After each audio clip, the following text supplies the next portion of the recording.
Here's a walk around video of the trailer I built for overlanding.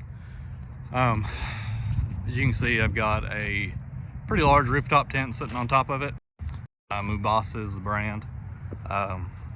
It's definitely big enough for 3 people.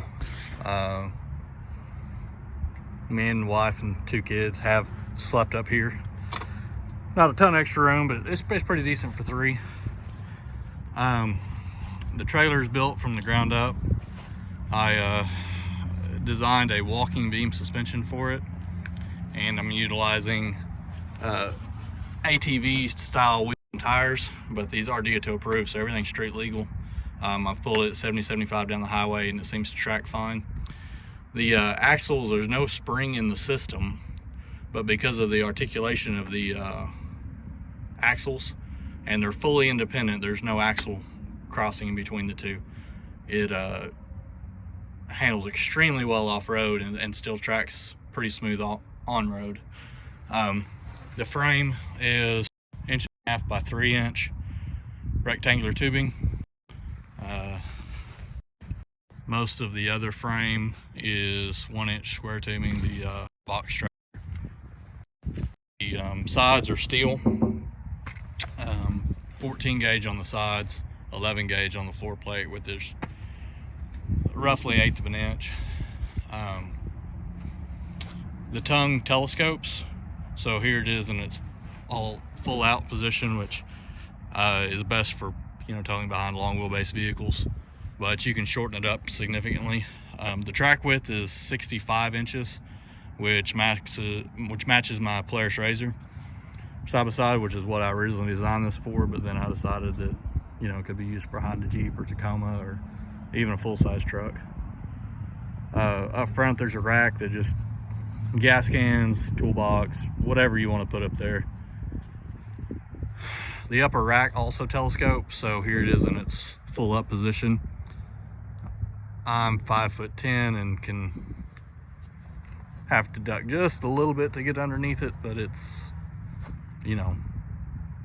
pretty tall enough that you can comfortably work underneath there if you need to. I do also have a screen room and annex for this rooftop tent. It has 3 jacks on it, 1 on the front and then 2 on the rear, so you can get it level and stable. It has a roll-up bed cover on it. Keeps all your stuff dry, but it gives you really good access. Some tie down points. It's got rafter liner on the inside. The interior dimensions are 42 inches by 72 inches, so 3.5 feet by 6 feet, which is real similar to what you get with the M416, M100 military trailers, which is kind of what I mimic the design of. Tailgates comes down with these 2 latches. They are also lockable. And that gives you about 8 foot of length. I didn't design this only to be an overland trailer. I meant it to be a fairly useful just utility trailer. The load capacity on the tires are going to be the limiting factor, and 690 pounds is the load rating for these, so you're looking at about a 2,800 pound total weight capacity. I'm not sure what the trailer weighs on its own. I'm guessing somewhere in that 800 pound range without the tent. Probably close to 1,000 pounds the way it sits.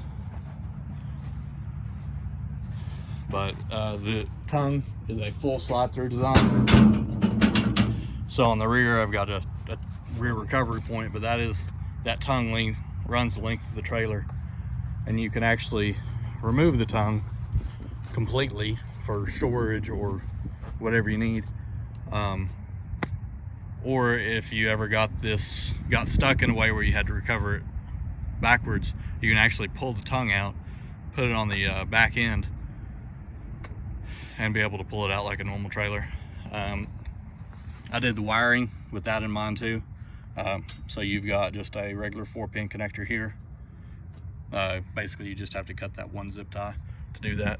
And then because the tongue telescopes, I use this bungee wiring kit, so that works out real well. And if you're pulling it behind a side by side, you don't need the trailer lights, whatever, you just remove that whole piece, and then it's just one less thing you have to worry about.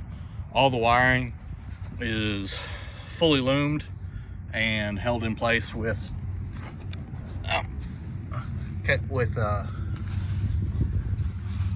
these cable connectors, so you shouldn't have any problem with it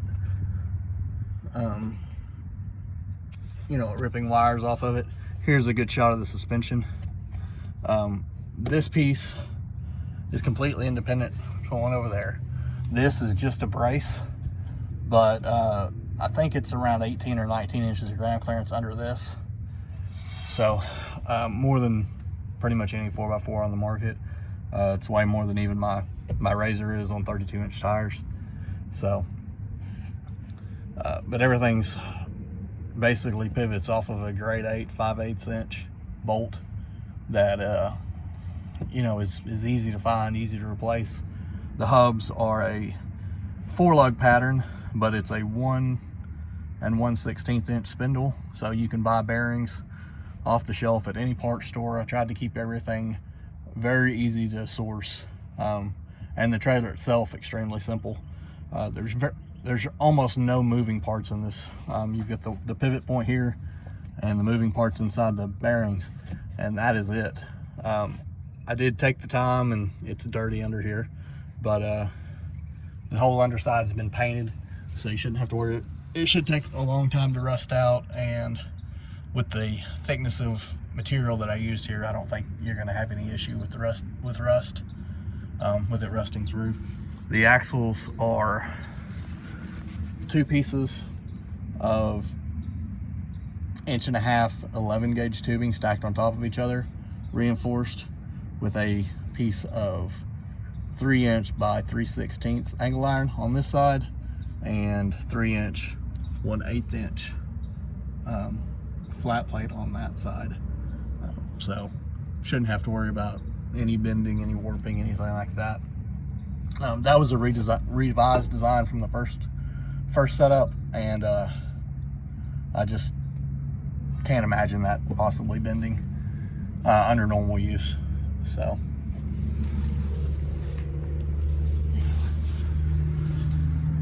I did end up building I mocked up some fenders for this trailer, but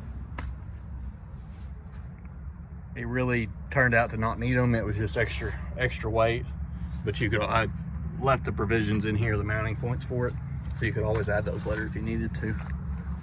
But that's the basic design of the trailer. It works extremely well off-road. It works well on-road. It's lightweight. It tracks perfectly behind the side-by-side. It'll be slightly narrower than a Jeep, just like the M416 trailers that are so popular. And there's almost no bounce at all with this suspension system.